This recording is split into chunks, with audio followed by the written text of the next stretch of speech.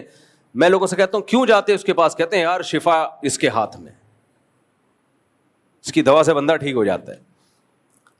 تو اخلاق بھی اچھی چیز ہے, ہونے چاہیے انسان میں. بات کرنے کا اسٹائل بھی اچھا ہونا چاہیے. یہ سب شریعت کی تعلیمات ہیں. اگر کسی عالم میں نہیں ہے, مجھ میں نہیں ہے, تو ایک عیب ہے, اس کو دور کرنا چاہیے. لیکن یہ نہیں ہو سکتا کہ مسائل آپ علماء یا مفتیان کرام کے علاوہ کسی اور سے پوچھنا شروع کر دیں. ہر چیز کا ایک پراپر طریقہ ہوتا ہے, پراپر وے میں علم حاصل ہوتا ہے. اس کے بعد انسان اس بات کے لائق بنتا ہے کہ وہ شرعی مسائل لوگوں کو بتائے.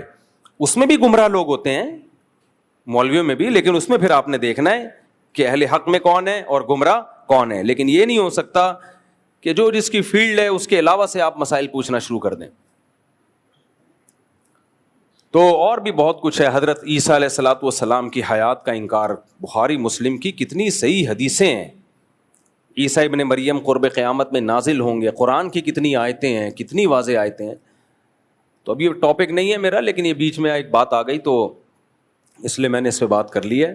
تو میں آپ سے یہ کہہ رہا تھا کہ بھائی ہم جو قرآن و سنت ہے وہ بیان کریں گے, آپ کو اچھا لگے تو بھی بیان کریں گے, اچھا نہیں لگے تو بھی. تو میں اس پہ بیان کر رہا تھا کہ گرل فرینڈ سے اگر بچہ پیدا ہوتا ہے تو گوروں کے ہاں تو ڈی این اے سے پتہ چل جائے کہ جمشید کا ہے تو وہ جمشید کا کہتے ہیں. اسلام کہتا ہے ڈی این اے سے بھی پتہ چل گیا, وہ اس بندے نے بھی مان لیا کہ میرا ہے, پھر بھی اسلام اس کو آپ کا نہیں مانتا, کیونکہ وہ زنا سے پیدا ہوا ہے, وہ نکاح سے پیدا نہیں ہوا. تو میں یہ عرض کر رہا تھا, اس پہ لوگوں نے بہت سارے میرے خلاف نیگیٹو کمنٹس کہ اس مولوی کو دیکھو کہانی باز, ایک اور کہانی بیان کر دی اس نے.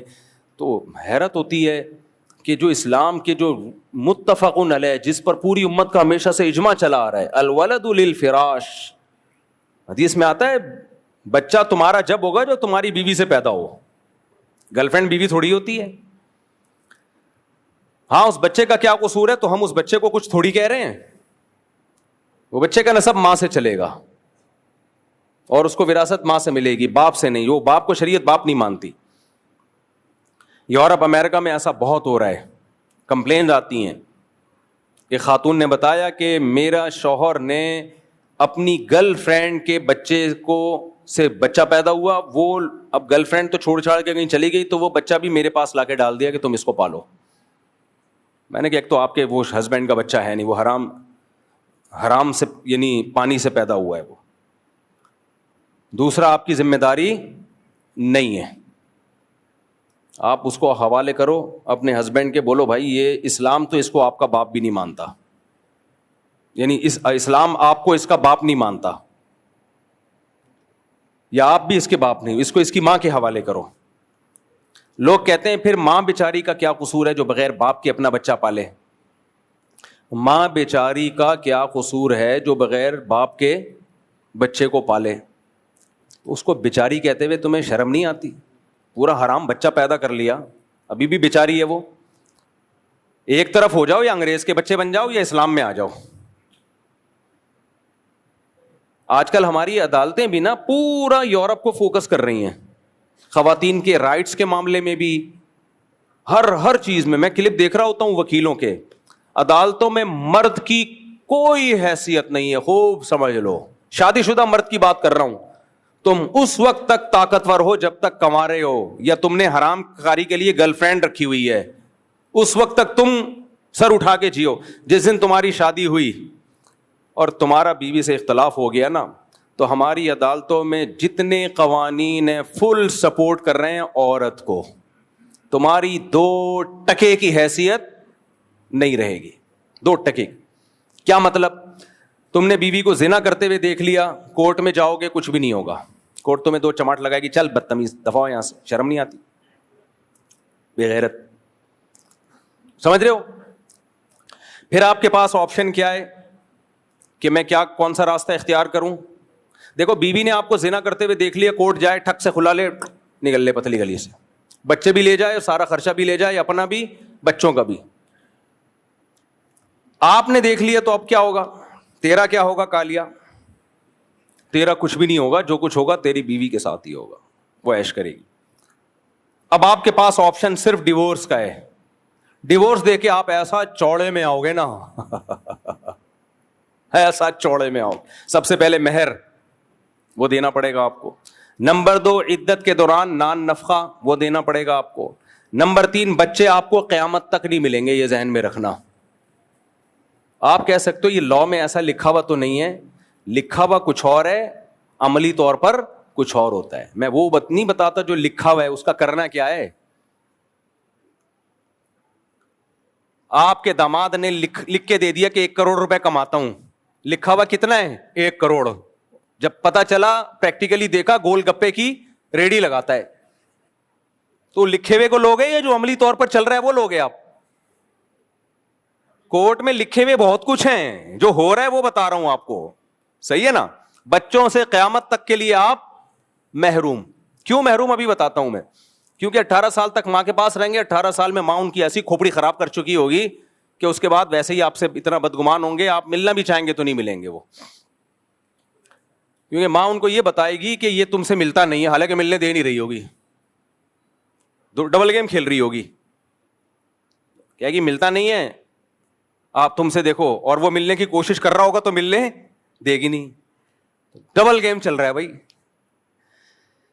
خیر, تو 18 سال تک بچوں کا خرچہ کس کے کندھے پہ آئے گا؟ آپ کے, جو آپ کی سیلری سے کٹے گا. نہیں دیا تو آپ جیل, آپ ہو گئے اندر, آپ جیل کی کوٹری میں بند. 18 سال تک آپ خرچہ دو گے, اور خرچہ بھی ٹھیک ٹھاک کر دیا ہے. اس کے بعد بچوں کی آدمی خرچہ دیتا ہے, کہتا ہے باپو میں ٹھیک ہے یار دوں گا, لیکن کچھ میری بھی تو چلے نا بچوں پہ. آپ کی ٹکے کی نہیں چلے گی. جیسے خانسامہ خدمت کرتا ہے, چلتی خانسامہ کی ہے گھر میں. دیکھو باپ نان نفقہ برداشت کرتا ہے تو چلتی بھی کس کی ہے؟ باپ کی. آدمی کہتا ہے کوئی بات نہیں, میں سربراہ ہوں, میں کھلاتا ہوں, تو سربراہ بھی تو میں ہی ہوں نا. لیکن اگر آپ کھلا رہے ہو اور سربراہ نہ ہو آپ, تو پھر آپ بولتے ہو میں خانسامہ ہوں, میں نوکر ہوں. کیا خیال ہے بھائی؟ پھر میری حیثیت کیا ہے؟ تو آپ کیا کرو گے؟ بچوں پہ خرچ کرو گے, چلے گی آپ کی نہیں. بچوں کی تربیت آپ کی مرضی کی نہیں ہوگی. پھر بچوں کو آپ اپنے رشتہ داروں سے ملانا ایک عذاب جان بن جائے گا. آپ نے اپنی امی سے ملا دیا تو آپ کی بیگم کہے گی اصل میں ایکچولی ان کی والدہ کا ایٹیٹیوڈ میرے بچوں کے ساتھ اچھا نہیں ہے, میں بچوں کو نانی دادی سے نہیں ملنے دوں گی. بھائی غلط ہے, فلانا غلط ہے. اتنی مسائل میں آپ پڑ جاؤ گے نا, اتنے مسائل میں. پھر جو ملاقات مہینے میں 2 دن ہوگی وہ بھی آپ کی بیگم پہ ہے, آج اس کی طبیعت خراب ہے. نہیں, آپ کورٹ پہنچے, ٹریفک جیم تھا, ایک تو عدالت کے کٹہرے میں بچوں سے ملنا, ویسے ہی آدمی ذلت سے مر جاتا ہے. اس میں باپ ہو کے مل رہا کہاں ہے؟ عدالت کے کٹہرے میں. بچہ بھی خوش نہیں ہوگا اس ملاقات پہ, وہ بھی ٹینشن لے گا یار اب ہر اتوار کو ابا سے ملاقات کے سلسلے میں حاضر ہونا ہے میں نے. ایسا آپ خودکشی کی خیالات آنا شروع ہو جائیں گے آپ کو. پہلے تو آپ کو خودکشی کے خیالات آئیں گے, یار یہ میرے ساتھ ہو کیا رہا ہے. پھر آپ کی بیٹی, پھر آپ کو خبر ملے گی کہ آپ کی وائف نے کسی جمشید کے ساتھ شادی کر لی ہے, اور اب آپ کی بیٹی جو قریب البلوغ ہے وہ رہتی کس کے ساتھ ہے؟ جمشید کے ساتھ. غیرت مند آدمی تو یہی سوچ سوچ کے زمین میں گڑ جاتا ہے کہ یار وہ تو غیر مرد ہے, پتہ نہیں کس نیت سے بیٹی پہ نظر ڈالتا ہو. آپ خدا کی قسم کچھ بھی بولو نہیں کر سکتے, مر جاؤ گے آپ. خودکشیاں کی ہیں باپوں نے, حتیٰ کہ عدالتوں میں بھی قتل ہوئے ہیں, لیکن یہ لوگ ایسی خبروں کو چھپاتے ہیں.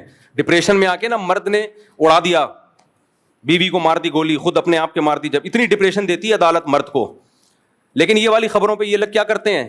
پردہ ڈالتے ہیں. یہ میں ہی بے وقوف ہوں جو ان سب چیزوں کو ہائی لائٹ کر رہا ہوں.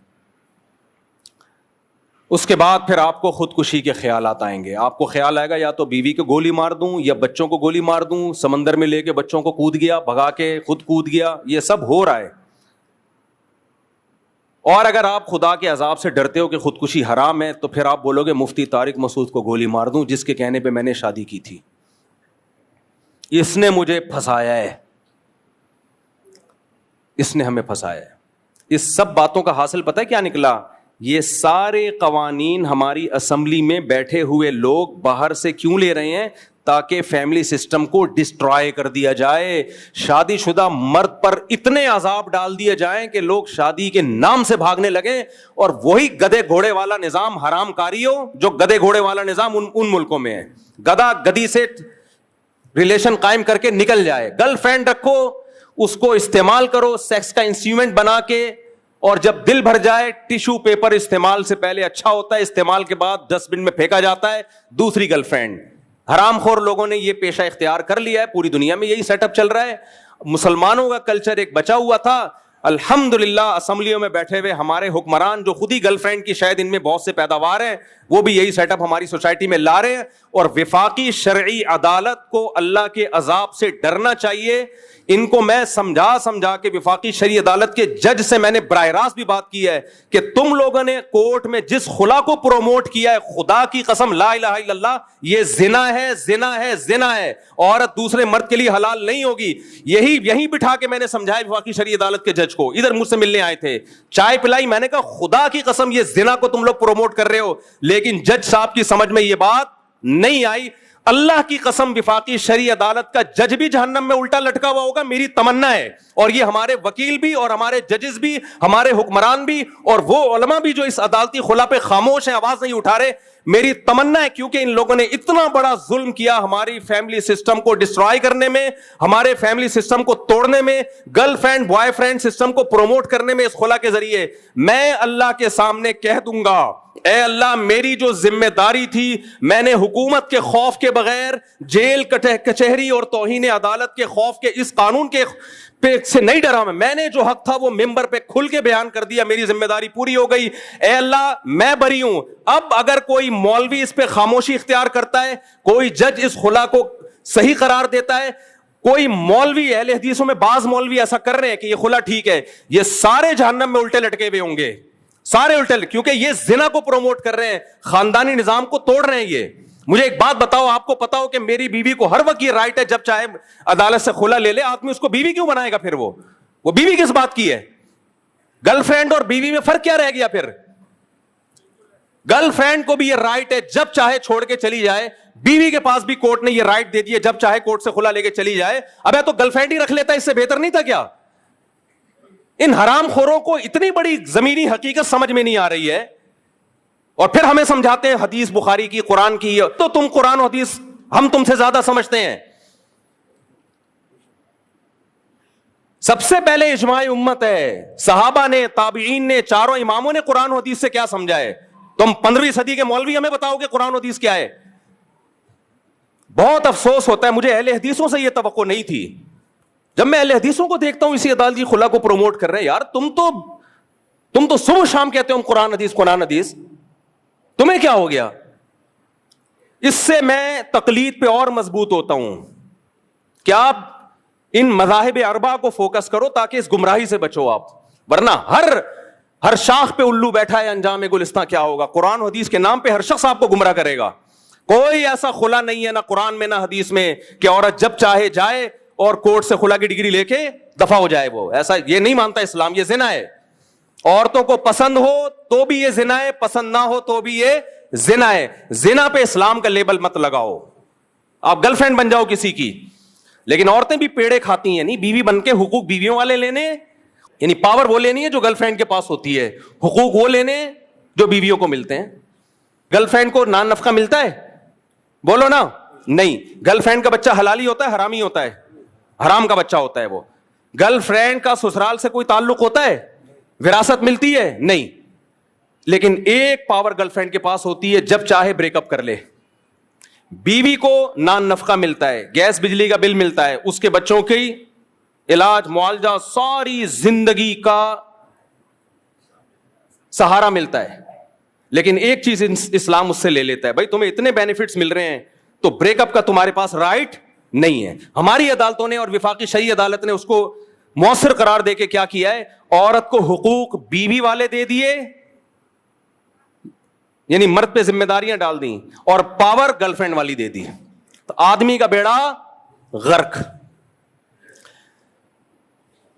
آدمی کا کیا کر دیا؟ بیڑا غرق کر دیا. اور یہ صرف پاکستان میں نہیں, پوری دنیا میں یہ ہو رہا ہے. اور ہمیں بتایا جاتا ہے کہ فلانے اسلامی کنٹری میں بھی یہ قانون ہے. اور بھائی صاحب, اس زمانے کے اسلامی کنٹریوں کے قوانین کو پرکھا جائے گا قرآن و سنت پہ. کنٹری کا ابھی وہ ہے نا, ایک جدہ کے مفتی اعظم ہے, ایک جدہ کے کلپ بنانا اور اس پہ وہ مفتی اعظم چلا دینا تاکہ پتہ چلے. وہ مفتی اعظم صاحب فتویٰ دے رہے ہیں, جدہ کے بڑے مفتی اعظم صاحب ہیں, پاکستانی مفتی اعظم صاحب, عربی کی بات نہیں کر رہا میں, ہے وہ مفتی نہیں, لیکن ان کے مسائل بتانے کا فارغ آدمی ہے. مسائل ایسے بتاتے ہیں جیسے مفتی اعظم, اور صبح شام امام حنیفہ اور حنفیوں کو رگڑتے رہتے ہیں, جہاں کوئی موقع ملے گا رگڑتے رہیں گے. محترم کہہ رہے ہیں کہ 3 طلاقیں میرے پر رد کیا, کہ 3 طلاقیں ایک ہوتی ہیں, اور پھر دلیل کیا دی ہے؟ سعودی عرب میں 2022 میں بادشاہ نے ایک سرکولیشن جاری کیا جس میں کہا کہ آج سے سعودی عرب کی عدالت 3 طلاقوں کو ایک قرار دے گی. کہہ رہے ہیں دیکھو سعودی عرب بھی یہ کر رہا ہے, اور یہ ہندوستان پاکستان کے ہم جیسے دیسی مولوی کیا کر رہے ہیں. میں نے, اور نیچے لوگوں کے پازیٹیو کمنٹس, ماشاء اللہ ماشاء اللہ مفتی اعظم صاحب, اتنی سینس نہیں ہے کم بختو. سعودی عرب میں اسلام 2022 میں آیا ہے کیا؟ 2021 تک وہاں کے بادشاہ کا بھی فتویٰ تھا. جب سے اسلام آیا 2021 تک سعودی عرب کی کورٹ 3 طلاقوں کو 3 قرار دیتی رہی ہے. تبھی تو 2022 میں بادشاہ نے چینج کیا اس کو, ورنہ چینج کرنے کی ضرورت کیا تھی؟ کمبخت آدمی, 2022 میں جو قانون چینج ہو رہا ہے تو اس کو اسلام کہہ رہا ہے, اور 2021 تک جو قانون 1400 سال سعودی عرب میں چلا آ رہا ہے 3 کو 3 کہنے کا, اس کو کہہ رہے بر صغیر کے حنفی مولوی. یہ ان لوگوں کی مینٹیلٹی ہے. نہیں آ رہی میرا خیال ہے بات؟ کہہ رہے سعودی عرب نے بھی 2022 میں قانون بنایا ہے کہ 3 طلاق کتنی ہوں گی؟ ایک. ابے 2022 میں بنایا ہے, یہ بنایا اس لیے کہ اس سے پہلے 3 تھی سعودی عرب میں. 2022 کے فیصلوں کو کہہ رہے ہیں قرآن و سنت. اس سے پہلے امت سعودی عرب میں بھی گھاس کھا رہی تھی, باقی ملکوں میں بھی گھاس کھا رہی تھی. یہ ہیں مجتہد, وہ اہل حدیث ہیں اور وہ بڑے فنٹر بنتے ہیں. یہ تو ان لوگوں کا علم ہے. کوئی انگریز مسلمان ہو وہ سعودی عرب سے اعتراض نہیں کرے گا, حضرت جی 2022 میں آپ کو خیال آیا کہ 3 طلاقیں ایک ہوتی ہیں, اس سے پہلے کیا ابھی تک ریسرچ نہیں کی تھی آپ لوگوں نے قرآن و سنت پہ؟ وہ کہیں گے تھی, ہم تو کسی کو نہیں تقلید نہیں کرتے, ہم تو قرآن حدیث کو فالو کرتے ہیں. قرآن حدیث میں ہمیں لگا کہ 3 ایک ہوتی ہیں. وہ کہے گا اب تک لوگوں کو کیا لگ رہا تھا؟ تمہارے پرانے جتنے بادشاہ ہیں وہ کیا, ان کو کیا لگ رہا تھا؟ اٹھا کر پھینک دو باہر گلی میں, نئی تہذیب کے انڈے ہیں گندے. ہم وہ قرآن حدیث مانتے ہیں جو صحابہ اور 4 اماموں سے ثابت ہو. بس آج کل کے مجتہدین چاہے کتنا بڑا افلاطون بقرات ہو, اس کا قرآن و حدیث کی تشریح ہم دیوار پہ پھینکتے ہیں ہم اس کو. تو یہ پورا جو خاندانی نظام ہے نا, یہ تباہ برباد کیا جا رہا ہے. بل پیش کیے جا رہے ہیں کہ شوہر نے بیوی کو تھپڑ مارا تو FIR کٹے گی. وہ تھپڑ نہیں مارے گا میرے ماموں, وہ چھوڑ دے گا. انگریز بیوی کو تھپڑ نہیں مارتا کیونکہ اس کو پتا ہے میں نے ایک چانٹ, میں نہیں کہہ رہا بیویوں کو تھپڑ مارا کریں, اچھی بات نہیں ہے, لیکن یہ قانون غیر اسلامی ہے کہ ایک تھپڑ اگر لگا دیا گناہ ملے گا. خاندان والوں کو چاہیے اس کو روکیں, اس پہ FIR نہیں بنتی ہے اسلام میں, کیونکہ بوقت ضرورت شدیدہ کے وقت قرآن نے مرد کو بیوی پہ ہاتھ اٹھانے کی اجازت دی ہے, ترغیب نہیں دی ہے, پرمیشن دی ہے. کیونکہ بعض سچویشن ایسی ہوتی ہیں کہ مرد اگر ہاتھ نہ اٹھائے تو اس کے پاس ڈیورس کے علاوہ کوئی راستہ نہیں ہے. ٹھیک ہے, خاندانی عورتوں میں اس کی ضرورت پیش نہیں آتی, لیکن سربراہ کو اگر آپ پرمیشن ہی نہیں دے رہے سختی کرنے کی تو پھر سربراہ تھوڑی ہے, وہ خانسامہ ہے. آپ کی بیوی آپ کی ماں کو گالی دے رہی ہے, آپ کے باپ کو گالی دے رہی ہے, کسی غیر مرد سے تعلقات رکھ رہی ہے. اب آپ کے پاس ایک ہی راستہ ہے, یا تو سختی سے روکو گے یا ڈیورس دو گے. ڈیورس دینے کے بعد بچوں کے مسائل ہیں, 20 مسائل ہیں, تو اسلام کا بالکل نیچر کے مطابق حکم ہے کہ تم چونکہ سربراہ ہو لہذا تم زبردستی بھی جائز چیزوں میں اپنی اطاعت اس سے کروا سکتے ہو.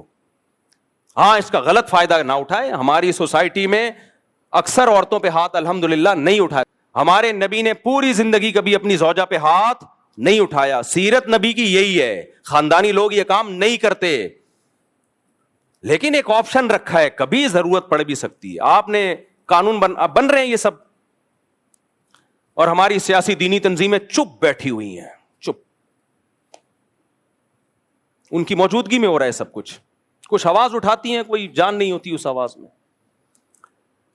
تو آپ نے کیا کیا کہ وہ ایک لگایا, فوراً کیا کٹے گی, FIR. جب بیوی تھانے چلی گئی تو آدمی اس کو بیوی بنا کے رکھے گا؟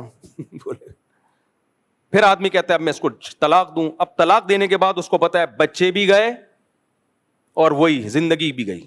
کہیں اور نکاح کرے گی تو بچے ہمیشہ ستیلے باپ کے پاس. تو اب کیا حل ہے اس کا, کیا حل ہے اس کا؟ یا تو اپنے مارے گا یا اس کو مارے گا, جو دونوں حرام ہیں. یہ ہو رہا ہے, یہ گدھے گھوڑے جو ہوتے ہیں نا دم ہلانے والے. تمہارے پاس اسلام ہے میرے بھائی, پاکستان کا آئین کیا ہے, اسلام ہے. کتنا اچھا قانون ہے, اسلام کو فالو کرو. ہر چیز اللہ نے میاں بیوی کے حقوق بتا دیے ہیں. ظلم ہو رہا ہے اس کا بھی علاج اللہ نے بتایا ہے. مسلم لیگ کی ایک خاتون نے چند سال پہلے عدالتی خلا کے خلاف آواز اٹھائی تھی, نام ان کا ذہن سے نکل گیا. میاں نواز شریف کے دور حکومت میں مسلم لیگ کی ایک خاتون تھی, کوئی بہت مذہبی نہیں تھی, لیکن انہوں نے کہا کہ بھائی یہ اس عدالتی خلا سے ہمارا خاندانی نظام تباہ ہو رہا ہے. اس بیچاری نے آواز اٹھائی, اس کو ایسا کچل کے دبایا اس کی آواز کو. کچھ اچھے لوگ بھی ہیں اسمبلی میں, سارے برے نہیں ہیں. تو آپ کے لیے جو ملک میں قوانین بن رہے ہیں سارے کس کے فیور میں, عورت کے فیور میں. اس سے کیا ہوگا, عورتیں بڑی خوش ہو رہی ہیں, زندہ باد. نیچے کمنٹ سارے ہوتے ہیں عورتوں کے, اچھا ہے او بھائی آپ کی نسلیں تباہ ہو رہی ہیں, آپ کی بیٹیوں کو کوئی نہیں پوچھے گا اب, کیونکہ انگریزوں میں بھی یہی ہوا ہے پہلے, سارے رائٹس. اچھا ان لوگوں نے تو انگریزوں سے بھی زیادہ رائٹس دے دیے. تو اس کے بعد پتہ ہے کیا ہوگا, جب سارے رائٹس عورت کے پاس ہوں گے تو پھر انگریزوں نے شادیاں کرنا چھوڑ دی. کرتے ہیں انگریز شادی, بولتے ہیں پاگل ہیں یار ہم بیوی بنا کے لائیں, پاگل ہو رہا ہوں کیا میں. آپ انگریز کو بتائیں نا, وہ بالکل ایکچولی اسٹائل میں بتائے گا. ایکچولی جب ہم وائف لے کر آتے ہیں تو ایکچولی پھر ہوتا یہ ہے کہ اگر میں نے اس کو چھوڑ دیا تو آدھی پراپرٹی مجھے اس کو ایکچولی دینی پڑے گی, تو میں پاگل ہوں میں اس سے شادی کروں. کام تو چل رہا ہے, گرل فرینڈ بنا کے بچے بھی پیدا ہو رہے ہیں, حرام بچے, ان کو انہوں نے حلال کر دیا. جیسے خنزیر پہ کوئی حلال سرٹیفکیٹ کا لیبل لگا دے تو وہ چل گیا ان کے سوسائٹی میں. تو ہمارا بھی یہی سسٹم تباہ و برباد کرنا چاہتے ہیں. اٹھا کر پھینک دو باہر گلی میں, نئی تہذیب کے انڈے ہیں, گندے انڈے ہیں. اب آپ کہو گے مفتی صاحب ہم کیا کریں, قانون تو یہی ہے نا, قانون تو یہی ہے نا. تو یہ تو آپ نے ہمیں اور ڈرا دیا. ہم نے شادی کی, کوئی مسئلہ ہوا, ہم تو چھوڑیں گے تو مصیبت میں. بیگم کو جمشید پسند آیا, پتلی گلی سے نکل گئی. آپ وکیلوں سے پوچھو, جب سے عورت کو خلا کا رائٹ دیا ہے, مرد اتنی طلاقیں نہیں دیتے تھے, عورتوں نے خلا لینے کا ریشو مردوں کے ڈیورس دینے سے زیادہ ہے. اس سے پتہ چلتا ہے کچھ مرد میں خاصیت تھی جو اللہ نے اس کو طلاق کا حق دیا ہے. وہ گھر بچانے کی حتی الامکان کوشش کرتا ہے, سوائے کچھ نالائق تو ہر جگہ ہوتے ہیں. لوگ مثالیں دیتے ہیں اس نے ظلم کیا, بھائی چند فیصد تو ہر جگہ برے ہوتے ہیں. قانون اکثریت کو دیکھ کے بنایا جاتا ہے. اب تک جو اسلامی نظام, اسلامی سوسائٹی میں خاندانی نظام آباد ہیں, یہ اس لیے کہ مردوں نے طلاقیں نہیں دی ہیں. دینے والوں کا ریشو بہت کم ہے. لیکن جب سے یہ خلا ہماری سوسائٹی میں آیا, میں نہیں کہہ رہا, آپ وکیلوں سے ملو, وکیل بتاتے ہیں کہ طلاق کا ریشو سے زیادہ خلا کا ریشو بڑھ گیا ہے. آپ مالدار تھے, آپ کی آمدن کم ہوئی, ٹاٹا بائے بائے. آپ اور پھر جاب بھی کر رہی ہیں. جب جاب کر رہی ہیں تو وہاں کیا خیال ہے, حاجی عبدالوہاب صاحب بیٹھے ہیں اس کے ساتھ کرسی پہ ہیں, یا مولانا طارق جمیل صاحب بیٹھے ہوئے ہیں کرسی پہ, بھی آپ جیسا ہی کوئی چھڑا چھاٹ بیٹھا ہوا ہوگا.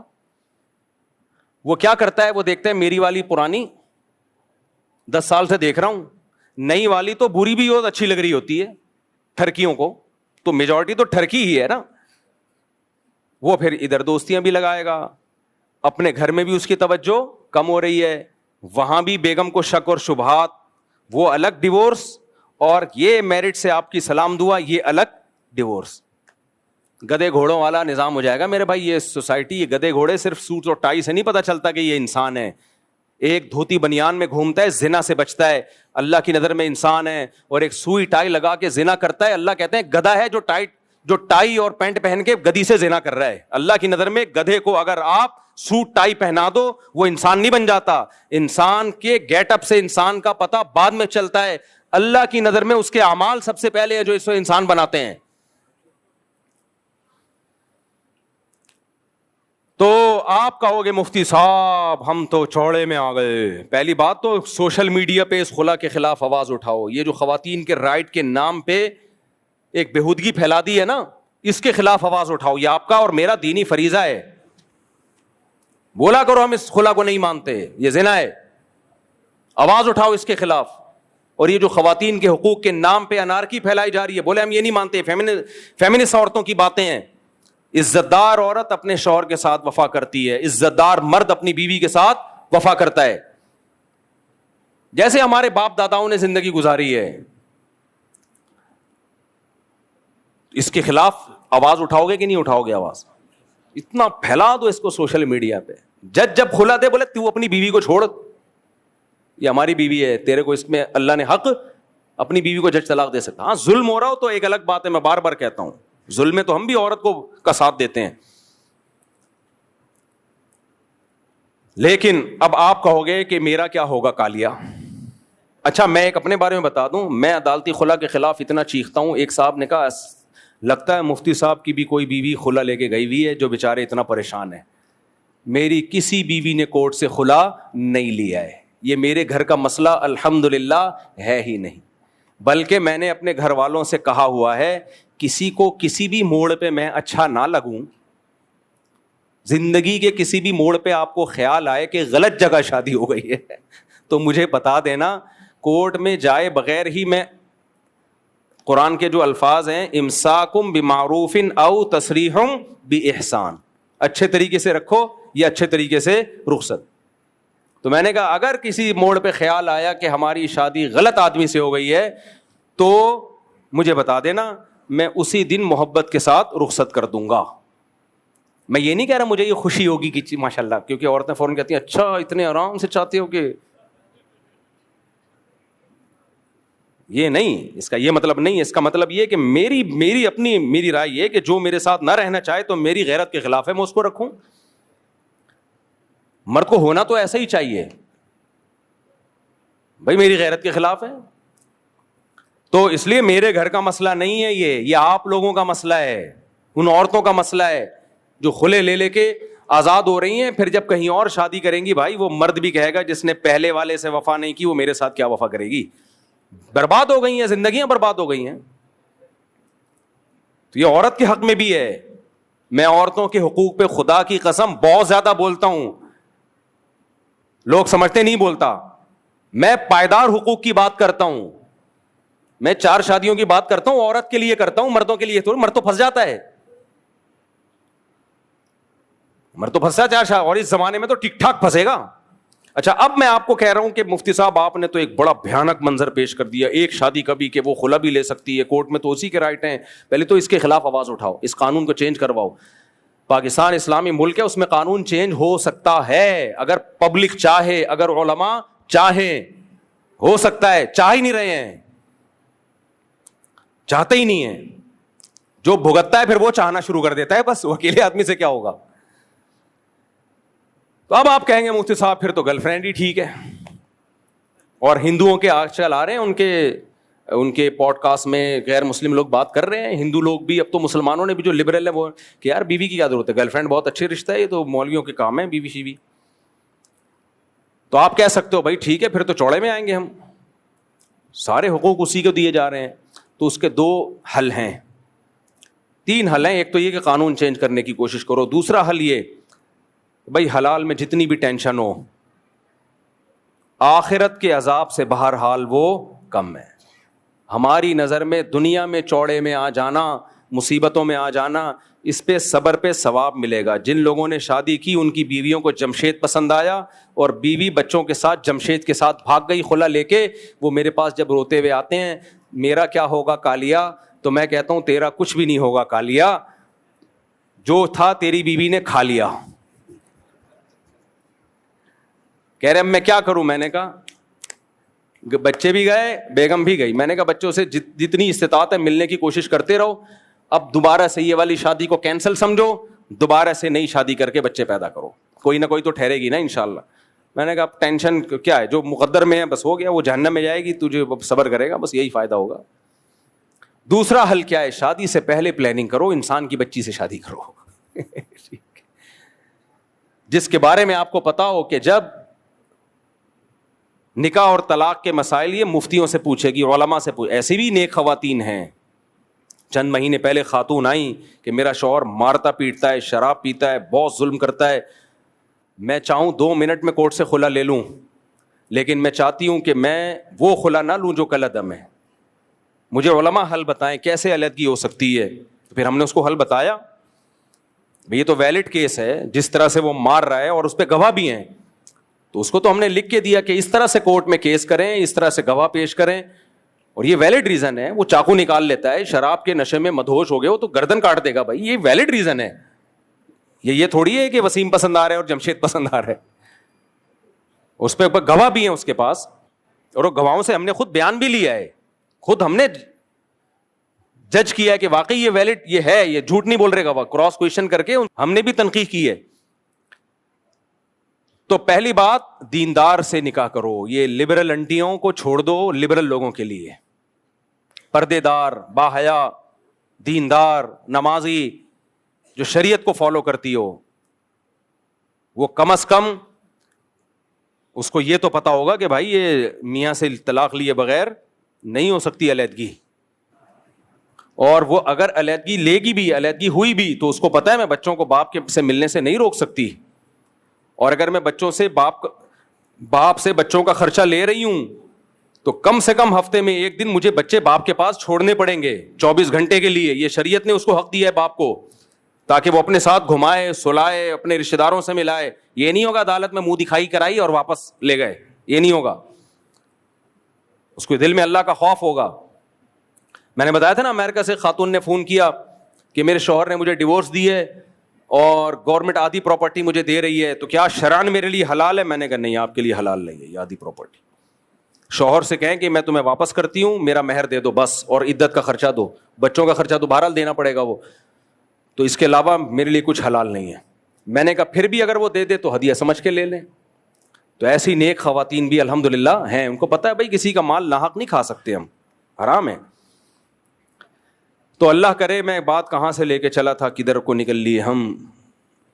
کچھ نہ رستے کا پتہ ہم کو, نہ منزل کی خبر, جا رہے ہیں جس طرف ہم کو لیے جاتا ہے دل. خیر کام کی باتیں ہی ہو گئیں. تو مجھے شادی کرنے کا شوق نہیں ہے میرے بھائی, میں خاندانی نظام کو بچانا چاہتا ہوں. اس سلسلے میں حاضر ہوا ہوں آپ کی خدمت میں. وہ سلسلے والے حاضر والا پس سنا ہے نا لطیفہ, ایک آدمی کی شادی ہوئی نا تو بڑا ادیب تھا وہ, اب دلہن سے بات کیسے شروع کی جائے اس کو سمجھ میں نہیں آ رہا, تو کہہ رہا کل میری آپ سے شادی ہوئی تھی, اس سلسلے میں حاضر ہوا ہوں آپ کی خدمت میں. تو اس لیے یہ جملہ مجھے اتنا پسند آیا, میں بھی جب بھی کوئی بات ہوتی ہے تو میں کہتا ہوں بھائی اس سلسلے میں حاضر ہوں. ہاں میں یہ بتا رہا تھا میرے گھر کا خلا کا اللہ کا شکر ہے, نہ کسی بیوی نے کورٹ سے خلا لیا ہے, اور نہ ہی ماضی میں کوئی فیوچر میں کوئی ایسا چانس نظر آ رہا ہے. اور ویسے بھی اگر کسی کو علیحدگی چاہیے ہوگی, اللہ نہ کرے, تو اگر وہ میں نے بتایا ہوا ہے آرام سے بتا دینا بھائی, تو آرام سے بتا دینا. ہمیں یہ جو کورٹ کچہریاں یہ خاندانی لوگوں کے کام نہیں ہوتے, خاندانی لوگوں کے کام نہیں ہوتے. خاندانی لوگ اپنے مسائل گھر میں بیٹھ کے حل کرتے ہیں. اللہ تعالیٰ سمجھنے کی عمل کی توفیق عطا فرمائے. وما علینا. کہاں رہتے ہیں آپ؟ مردان. ماشاء اللہ, مردان سے کراچی آئے شادی کے سلسلے میں. اچھا ماشاء اللہ. تیسرا, واہ, پشتو اسپیکنگ زبردست. شادی بھی پشتو میں, اردو اسپیکنگ سے شادی, واہ. تو گھر میں پشتو چلے گی اردو چلے گی؟ تو گھر والی کو پشتو نہیں آتی؟ اچھی بات ہے, سب قوموں میں شادی ہونی چاہیے. پٹھانوں کو چاہیے اردو اسپیکنگ میں کریں, اردو اسپیکنگ کو چاہیے پٹھانوں میں کریں, پنجابیوں کو چاہیے سندھیوں میں کریں, سندھیوں کو چاہیے پٹھان. چاروں صوبے ہی ختم ہو جائیں گے ایک دن.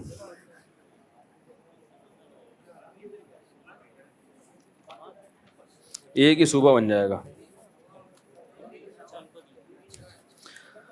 چلو بھائی.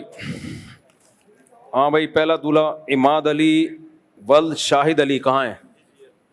آپ ہیں ماشاء اللہ. شاہ نور قریشی بنت محمد ساجد حسین قریشی دلہن کا نام, اور مہر ہے جی 3 لاکھ روپے. کہاں ہیں ان کے وکیل؟ آپ ہیں. آپ نے اجازت دی کہ میں 3 لاکھ روپے مہر میں شاہ نور قریشی بنت محمد ساجد حسین قریشی کا نکاح عماد علی ولد شاہد علی سے کروں, اجازت ہے؟ اچھا بھائی. دوسرے دولہا محمد حمزہ شیخ ولد تبسم احمد, آپ ہیں. کہاں سے تشریف لائے ہیں؟ ادھر ہی رہتے ہیں. اور آپ؟ گلشن میں. اچھا بھائی. حور عینہ بنت آصف کمال دلہن کا نام ہے, اور مہر کی رقم 2 لاکھ روپے سونے کی صورت میں. ان کے وکیل کون ہیں دلہن کے؟ آپ نے اجازت دی کہ 2 لاکھ روپے مہر جو سونے کی صورت میں ہوگا, اس مہر میں حور عینہ بنت آصف کمال کا نکاح محمد حمزہ شیخ ولد تبسم احمد سے گنجات ہے. تیسرے دولہا آپ ہیں محمد توصیف خان ولد امتیاز خان, دلہن کا نام اسما بنت شاہد, مہر ہے جی 60,000. دلہن کے وکیل کون ہیں؟ آپ نے اجازت دی کہ اسما بنت شاہد کا 60,000 روپے مہر میں نکاح میں محمد توصیف خان ولد امتیاز خان سے کروں, اجازت ہے؟ چلو جی. عماد علی آپ ہیں. الحمدللہ نحمده ونستعینه ونستغفره ونؤمن به ونتوکل علیہ ونعوذ باللہ من شرور انفسنا ومن سیئات اعمالنا من يهده الله فلا مضل له ومن يضلله فلا هادي له ونشهد ان لا اله الا الله وحده لا شريك له ونشهد أن سيدنا وحبيبنا وشفيعنا وسندنا محمدا عبده ورسوله صلى الله تعالى عليه وعلى آله وأصحابه وبارك وسلم تسليما كثيرا كثيرا. أما بعد فأعوذ بالله من الشيطان الرجيم. بسم الله الرحمن الرحيم.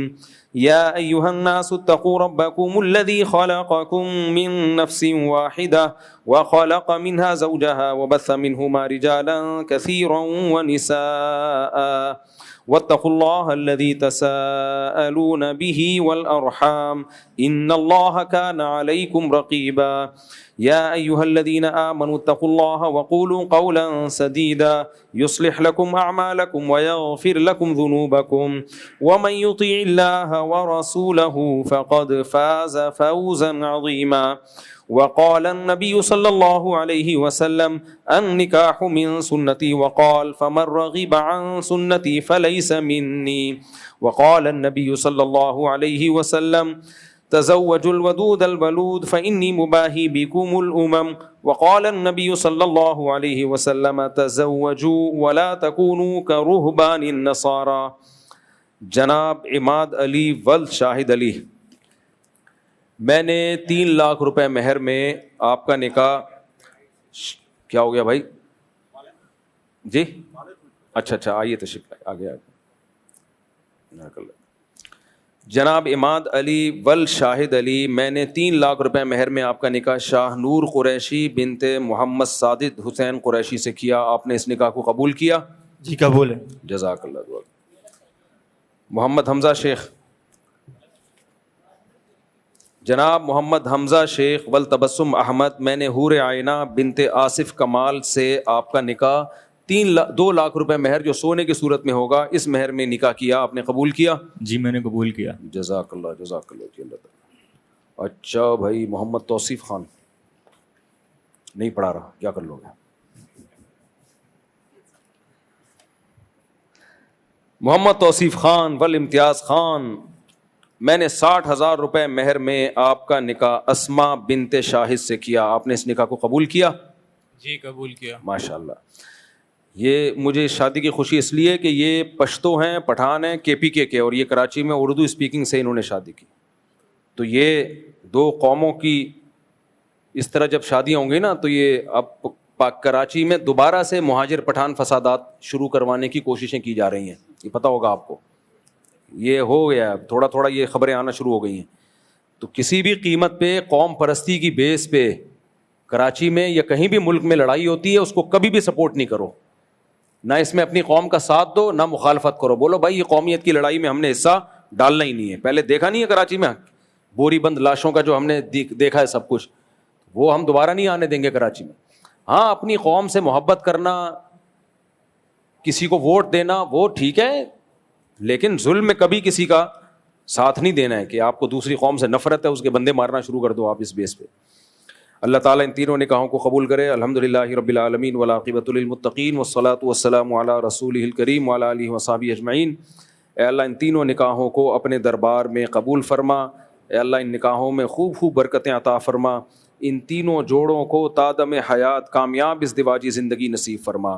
آپس کے اختلاف و انتشار سے، لڑائی جھگڑوں سے، ہر قسم کے شر فساد سے اللہ ان تینوں جوڑوں کی حفاظت فرما. اے اللہ ان نکاحوں کو ان کے خاندانوں میں جوڑ کا، محبت کا ذریعہ بنا.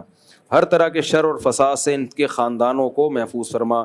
جس کی جو جائز مراد ہوئے اللہ اس کی مراد کو پورا فرما. ربنا آتنا فی الدنیا حسنۃ وفی الآخرۃ حسنۃ وقنا عذاب النار. صلی اللہ تعالی علی خیر خلقہ محمد وعلی آلہ وصحبہ اجمعین.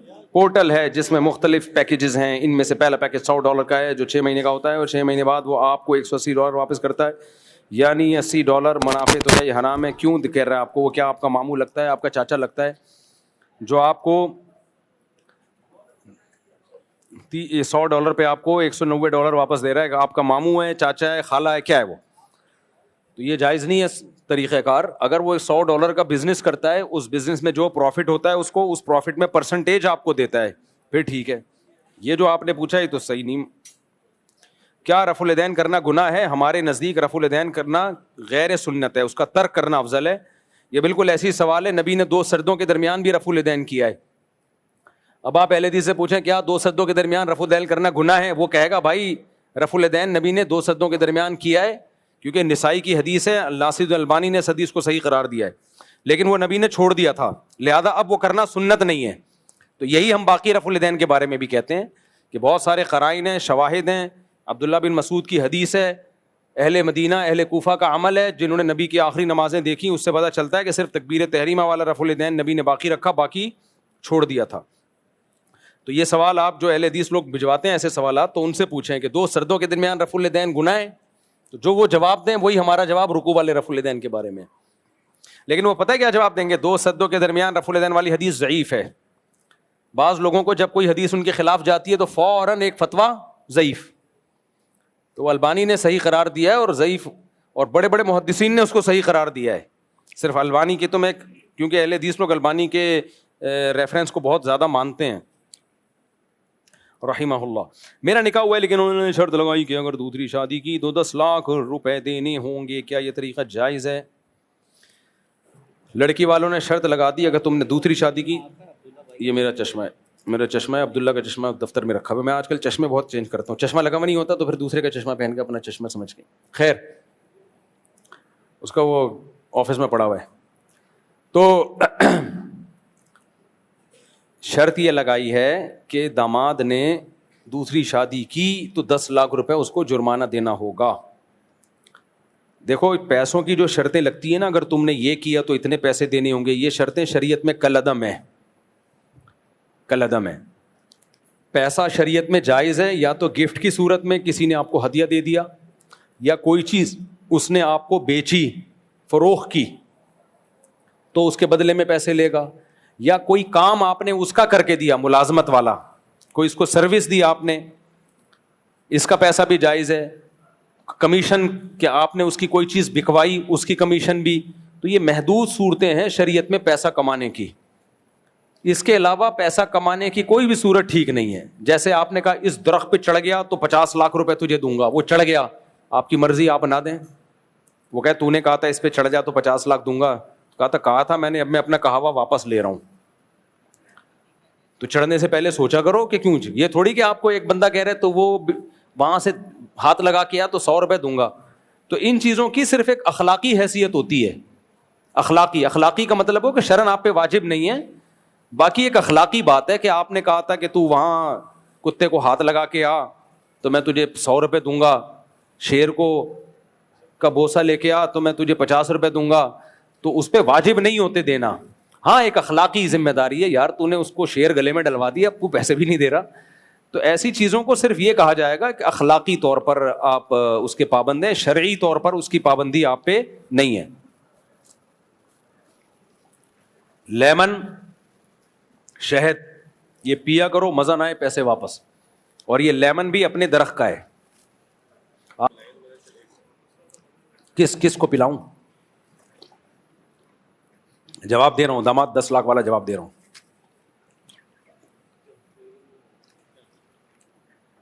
جزاک اللہ.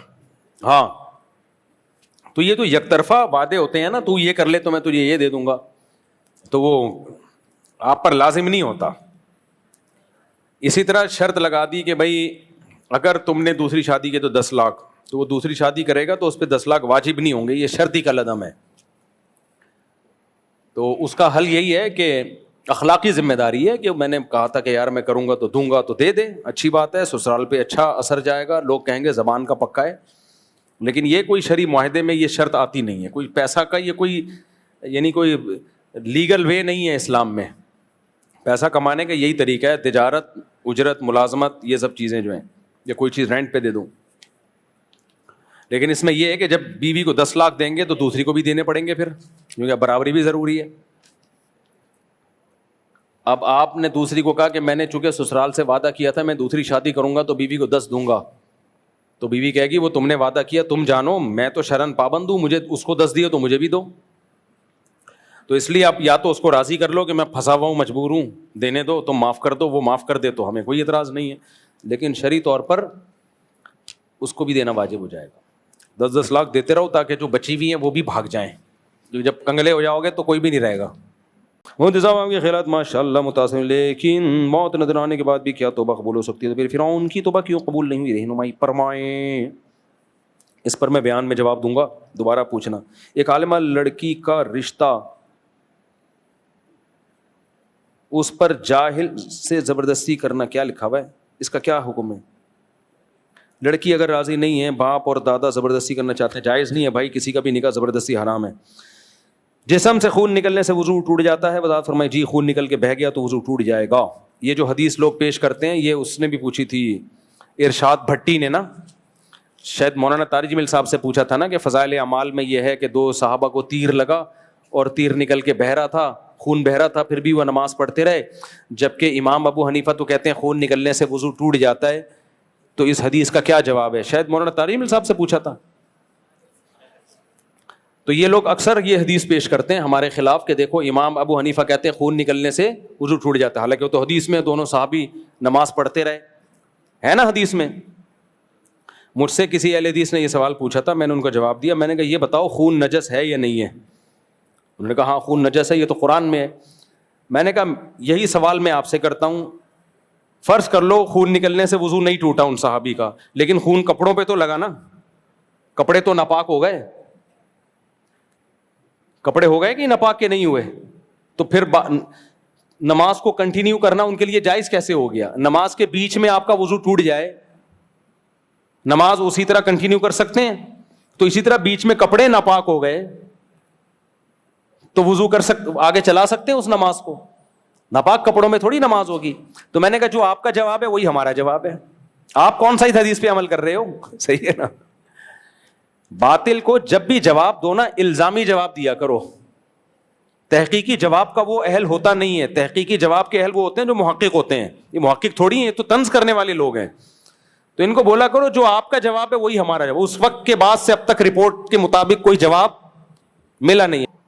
تو جب بھی کوئی اعتراض کیا کرے نا, دونوں صحابہ کے تیر لگا اور وہ نماز پڑھتے رہے تو خون نکلنے سے تو وضو ٹوٹ گیا تھا, تو ان کا وضو تو نہیں ٹوٹا اس کا مطلب ہے. تو اس کا مطلب احناف کہتے ہیں خون نکلنے سے وضو ٹوٹتا ہے, غلط کہتے ہیں, یہ اس حدیث کو چھوڑ دیتے ہیں. تو اس حدیث کو تو آپ بھی چھوڑ رہے ہو بھائی. خون نکلنے سے وضو تو ٹوٹا, کپڑے بھی تو ناپاک ہو گئے. تو جو آپ کا جواب ہے وہی ہمارا جواب. یہ تو ہے الزامی. تحقیقی جواب اس کا یہ ہے کہ خون نکلنے سے وضو ٹوٹتا ہے, لیکن اگر انسان معذور ہو جائے, اس کو پتا ہے کہ کنٹینیو اب یہ نکلتا رہے گا پوری نماز کے وقت تک, تو پھر معذور کے لیے اسی حال میں نماز جائز ہے. ہم یہ کہتے ہیں کہ عین ممکن ہے ان صحابہ کو یہ غالب گمان ہو گیا ہو, کیونکہ بلڈ اتنی جلدی رکتا نہیں ہے کہ اب یہ فرض نماز ہے اور یہ چلتی رہے گی, یہ کنٹینیو اب اتنی جلدی رکنے والا نہیں ہے. تو عین ممکن ہے ان کی یہ رائے ہو, اور یہی رائے پھر یہ دلیل یہاں بھی دی جا سکتی ہے. کپڑے ناپاک ہو گئے لیکن ان کو پتا تھا کہ خون بند نہیں ہوگا, اب یہ کپڑے ناپاک ہو گئے, یہ اتنی جلدی پاک کرنا ممکن ہے نہیں. یہ تعویل آپ کو بھی کرنی پڑے گی, اور اگر یہ تعویل نہیں کرتے تو پھر دوسری تعویل ہے کہ یہ ان صحابی کی ذاتی رائے تھی, انہیں اس وقت تک علم نہیں تھا کہ خون ناپاک ہے اور اس کے نکلنے سے وضو ٹوٹتا ہے یا اس کے نکلنے سے کپڑے ناپاک ہوتے ہیں, کیونکہ شروع میں علوم پوری طرح پھیلے نہیں تھے. بہت ساری مثالیں ملتی ہیں کہ صحابہ کو مسئلے کا علم نہیں تھا, نبی نے ان کو بتایا بعد میں. کہ اس کی بہتر جواب یہی ہے کہ ان صحابی کی ذاتی رائے تھی, جس رائے پر ہمیں نبی کی تقریر ملتی نہیں ہے. ہمیں نبی سے یہ نہیں ملتا کہ آپ صلی اللہ علیہ وسلم نے ان کو نماز لوٹانے کا حکم دیا یا نہیں دیا, ورنہ اصل بات یہی ہے کہ پھر خون بھی تو ناپاک ہے نا, وہ لگنے سے کیسے نماز ہو گئی ان کی.